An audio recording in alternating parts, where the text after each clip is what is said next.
tuongoza kuomba dua ya kuiombea nchi yetu na kuliombea bunge. Wakati huo mimi huwa naitafakari sana ile dua.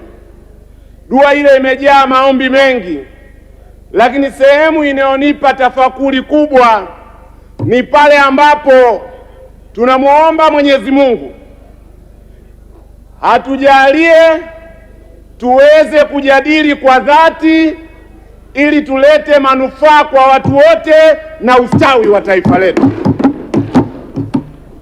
Lakini Mheshimiwa Mwenyekiti, kwenye baadhi ya mijadala mimi huwa napata wasiwasi. Tunaelewa uzito wa dua hiyo? Kujaliwa kujadili kwa dhati sio jambo jepesi. Udhati unataka ukweli. Ni lazima ukweli tuuseme na tuusimamie kwa dhati. Kwa hiyo mimi leo namuomba tena jioni Mwenyezi Mungu anijalie niweze kujadili kwa dhati kwenye bajeti kuu ya serikali. Mheshimiwa Mwenyekiti, nitakuwa na mchango kwenye maeneo machache. La kwanza ambalo naona halijapata mjadala wa kutosha ni suala la kuongezeka kwa bei ya mafuta. Kwenye bajeti hii nimesoma kwenye aya ya 28 na kwa kweli nimeshangaa sana na nimepata wasiwasi. Mimi ni Tomaso, napenda kuhoji kudadisi kwamba kwa nini jambo zito hili waziri amelitaja kwa mtindo wa kupita hivi. Nikaweka maswali mengi. Serikali inasema humu kwamba kwa mwezi Mei imeweka ruzuku kwenye mafuta na inasema kwa diesel imeweka shilingi 259 na kwa mwezi Juni imeweka shilingi 535. Hili jambo ukiangalia gharama, ukiangalia ukubwa, wingi wa mafuta tunayoagiza kwa mwezi, ukazidisha kwa fedha hizi, bila shaka haya ni mabilioni ya shilingi.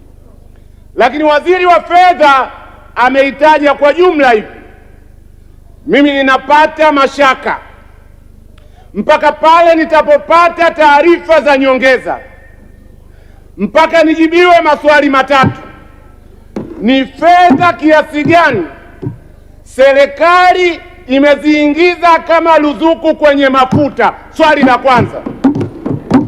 Tukishayajua hayo mabilioni, ni lazima tujue impact, matokeo ya mabilioni hayo ya kodi za Watanzania kwenye kushusha bei ya mafuta. Sijawahi kuona mafuta yakishuka isipokuwa hivi karibuni kwa shilingi 20 mpaka shilingi 30 hivi. Ni lazima tujue ruzuku hii ilitolewa kwa mafuta yaliyoagizwa wakati gani, na mafuta hayo bila ruzuku yangeuzwa kiasi gani, na hiyo ruzuku imeleta impact gani. Kama hayo maswali hayapati majawabu, inawezekana mambo mawili yametokea.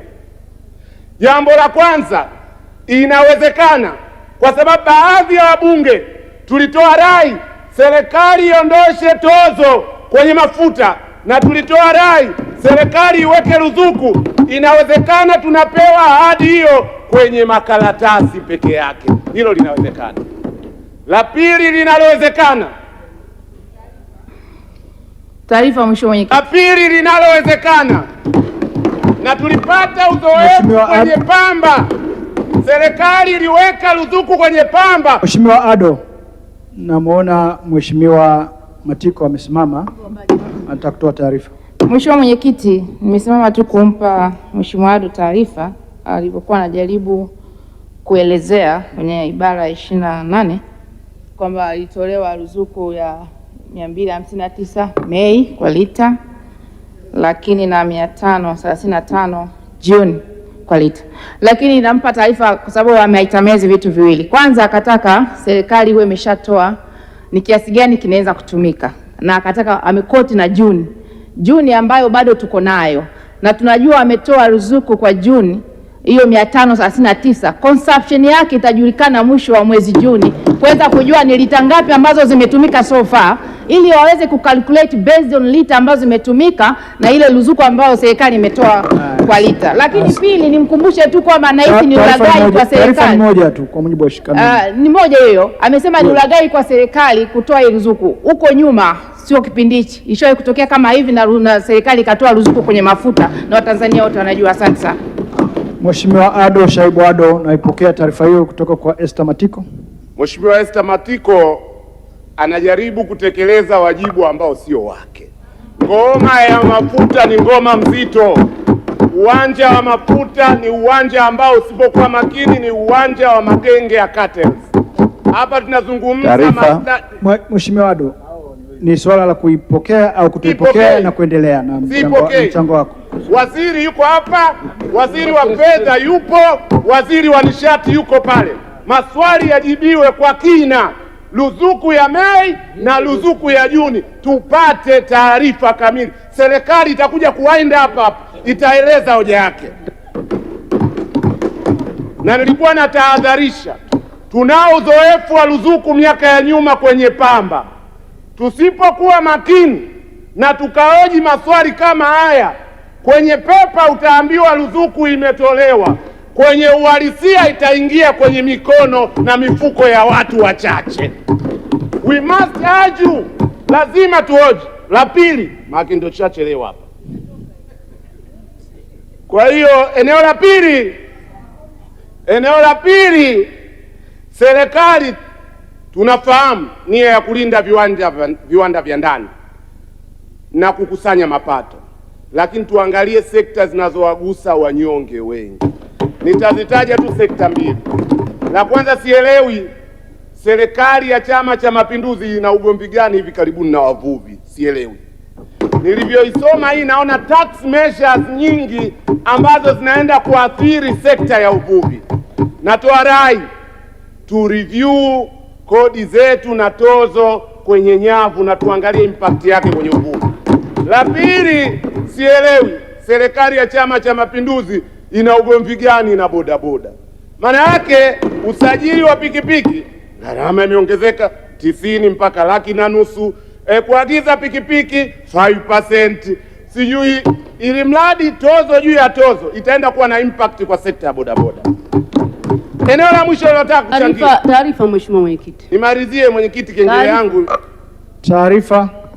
Mheshimiwa Mwenyekiti, nimpe taarifa Katibu Mkuu wa Chama cha ACT Mbunge Mheshimiwa Ado. Mosi, Chama cha Mapinduzi chenye mamlaka kilichopewa dhamana na wananchi wa Tanzania hakiwezi kuwa na ugomvi na wavuvi. Kwa mipango thabiti ambayo waziri wa uvuvi aliitoa hapa kwenye bajeti yake, lakini kwa mipango ambayo imewekwa na waziri wa fedha, alichoshindwa kusema tozo imewekwa kwa bidhaa ambazo zinaingizwa kutoka nje. Lengo ni kulinda viwanda vya ndani na kulinda wavuvi wetu, lakini quality ya nyavu zitakazotengenezwa ziwe na tija kwa wavuvi wetu. Asante. Leo nasema serikali ina ugomvi ya Chama cha Mapinduzi ina ugomvi na wavuvi, ambayo imeweka mkakati wa kuwawezesha wavuvi kuvua kwa vizimba. Asante. Mheshimiwa Ado Shaibu Ado, unapokea taarifa yake kwa sababu pole. Kuna taarifa kutoka kwa Esther Bulaya, unaipokea? Siipokei kwa sababu sijui umahiri huo wa CCM wameujua lini. Akiwa Chadema majuzi ama sasa. Ule niliyosema kujadili kwa dhati, mfano mmoja wapo ni huu hapo. Naendelea la mwisho, hoja ya mwisho Mwenyekiti. Bulaya, naomba kaa chini. Hoja ya mwisho. Mwisho tatu nayo. Kaa chini. Hoja ya mwisho. Kaa chini. Haujapewa ruhusa. Hoja ya mwisho. Malizia. Hoja ya mwisho. Nimesoma hotuba hii kwa kina. Amani imetajwa mara 5. Katiba haijatajwa. Ado, Mheshimiwa, taarifa. muda wako umeisha. Wind up. Malizia. Nilikuwa nataka La nipe mwisho taarifa. ninalotaka Mimi niko katibu wa hamasa na chifu. Order. Nimerudi nyumbani. Mr. Brian, atutoi taarifa wakati mtu ana wind up. Malizia. Mimi na wind up. Challenge ninayotaka kuwapa ni kwamba Chama cha Mapinduzi pia kupitia hotuba hii kinaonekana misingi ya utawala bora, haki za binadamu. Ukiangalia matukio ya utekaji hivi karibuni hayajapewa umuhimu, na hatuwezi kutekeleza bila kuweka framework ya uwajibikaji. Muda wako umeisha. Naomba kaa chini. Muda wako umeisha. Nimwite sasa